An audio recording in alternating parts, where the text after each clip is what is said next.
right. I'm taping you. I am always watching you.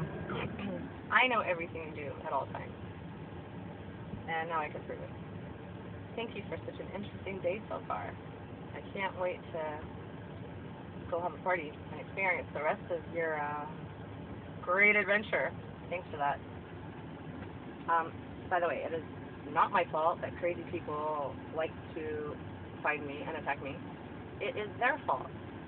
And I do exude. How is it that I can exude a pheromone for something sensual, but I can't exude a pheromone just for crazy people?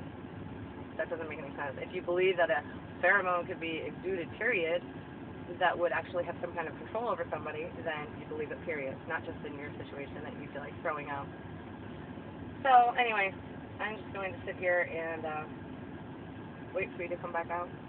And I can't wait for you to see these videos. And my bruise really hurts, and that girl is crazy.